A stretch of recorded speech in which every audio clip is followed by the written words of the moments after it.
خاتون S H O خود ڈکیتیاں کروا رہی ہیں۔ ملزمان کی انویسٹیگیشن ہوتی ہے، انویسٹیگیشن کے دوران وہ ایڈمٹ کرتے ہیں کہ ایک جگہ پہ ہم ڈکیتی کر کے ایک شالیمار ٹاؤن میں ایک گھر ہے، ہم وہاں گئے تھے، وہاں ہم نے تمام ڈکیتوں نے مل بیٹھ کر جو چوری شدہ سامان تھا اس کو ہم نے آپس میں بانٹا۔ ادھر ایک خاتون موجود تھی، ان کو ہم نے 9mm پسٹل تھا جو کہ واردات میں استعمال ہوا تھا، وہ ہم نے ان کو ہینڈ اوور کیا تھا۔ پولیس ان کو لے کے اس گھر میں گئی، وہ گھر تھا ثانیہ اشرف لاہور کی واحد ایس ایچ او۔ ڈکیتی انہوں نے کروائی ہے۔ ہم تو ازیوم ہی کر سکتے ہیں نا، ایک بندہ اگر میں یا کوئی اور وہ ڈاکوؤں کو یہ کہہ رہا ہے کہ آپ میرے گھر آ کے آپ بندر بانٹ کریں اپنے سارے سامان کی، میں آپ کو رہائش بھی دیتی ہوں، اس کے بعد میں آپ کو اسلحہ بھی دیتی ہوں، چائے پانی بھی دیا ہوگا، ظاہری بات ہے کھانا شانا بھی کھلایا ہوگا، تو کیا انہوں نے میڈم کو کچھ بھی نہیں دیا ہوگا؟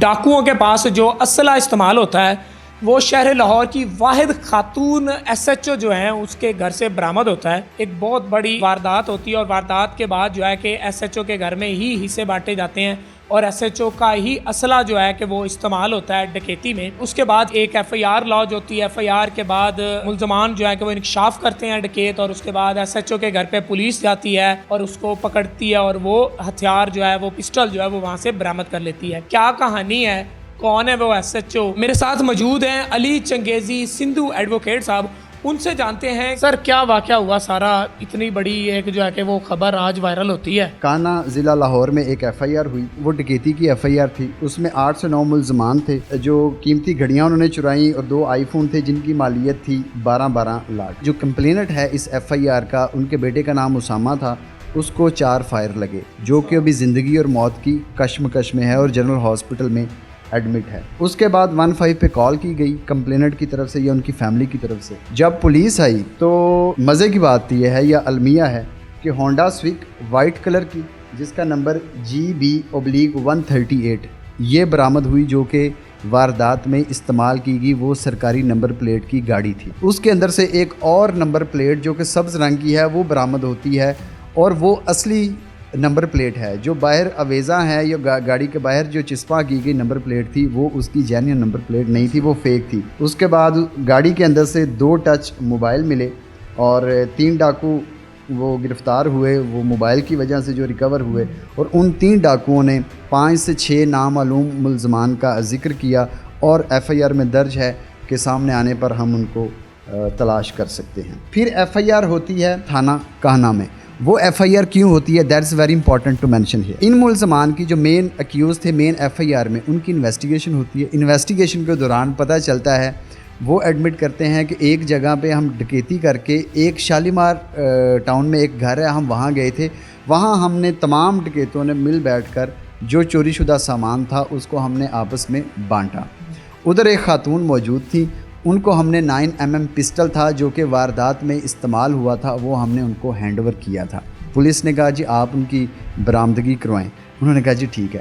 وہ پولیس ان کو لے کے اس گھر میں گئی، وہ گھر تھا ثانیہ اشرف لاہور کی واحد ایس ایچ او۔ میں تو یہی کہوں گا معذرت کے ساتھ، جو میں نے contents of F I R پڑھے ہیں کہ پولیس نے خود کرائے کے ڈاکو اور قاتل رکھے ہوئے ہیں۔ یہ جو تمام باتیں علی بھائی نے کی ہیں یہ اس ایف آئی آر کا متن ہے، یہ پولیس نے خود کاٹی اور اس ایس ایچ او کو گرفتار کیا۔ تو علی بھائی کیا کہیں گے کہ یہ اب لاہور پولیس جو ہے یہ ان کے ایس ایچ او ہی جو ہے کہ وہ اپنا اسلحہ استعمال کروانے لگ گئے ہیں ڈکیتوں کے ساتھ مل کے، کیا ہم محفوظ ہیں؟ دیکھیں میرے خیال میں تو ہمیں یہ کہنا چاہیے کہ یہ پولیس یا پولیس میں کے کچھ عناصر یا کالی بھیڑیں اس طرح کی وہ ڈاکوؤں کی پشت پناہی کر رہی ہیں، ٹھیک ہے۔ پرائیویٹ عقوبت خانے موجود ہیں، اس کے بعد جو ایس ایچ او صاحبان ہیں وہ منتھلیاں کس طرح لیتے ہیں۔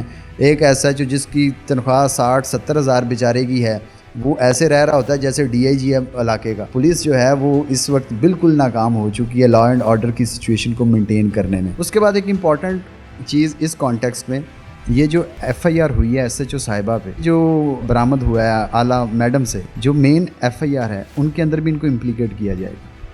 اس مین ایف آئی آر میں بھی اس کو لایا سر مین ایف آئی آر کے اندر ان کو لایا جائے گا نا، کیونکہ ڈکیتی انہوں نے کروائی ہے۔ ہم تو ازیوم ہی کر سکتے ہیں نا، ایک بندہ اگر میں یا کوئی اور وہ ڈاکوؤں کو یہ کہہ رہا ہے کہ آپ میرے گھر آ کے آپ بندر بانٹ کریں اپنے سارے سامان کی، میں آپ کو رہائش بھی دیتی ہوں، اس کے بعد میں آپ کو اسلحہ بھی دیتی ہوں، چائے پانی بھی دیا ہوگا، ظاہری بات ہے کھانا شانا بھی کھلایا ہوگا، تو کیا انہوں نے میڈم کو کچھ بھی نہیں دیا ہوگا؟ بالکل پورا حصہ ملا ہوگا اگر وہ شامل تھی. اب پنجاب پولیس کا کیا انڈیکس آئے گا جب کرپشن کے کیسز رپورٹ ہو رہے ہیں، جب خاتون ایس ایچ او خود ڈکیتیاں کروا رہی ہیں، تو لا اینڈ آرڈر کی کیا سچویشن کا کیا انڈیکس، آپ کیا رپورٹ اس طرح کی جنریٹس کریں گے؟ تو میرے خیال میں آئی جی صاحب کا یہ ایسا اقدام ہے کہ اقدامات ہیں کہ انہوں نے ایس ایچ او کے خلاف ایک ہاں ایسا ہی ہے جی، بالکل واقعی کا ایسا اقدام ہے کہ ایس ایچ او کو انہوں نے جو ہے کہ وہ سامنے لائے اور اس کے خلاف جو ہے کہ ایف آئی آر بھی لانچ کی. اللہ کرے اس کے نتائج جو ہے نا وہ اچھے نکل سکیں اور پولیس اس سے سبق سیکھے، اور جو پاکستان کی عوام ہے، جو پنجاب کی عوام ہے، اس کے اوپر رحم کیا جائے اور جتنے بھی غیر قانونی اوچھے ہتھ گنڈے ہیں ان کو استعمال نہ کیا جائے.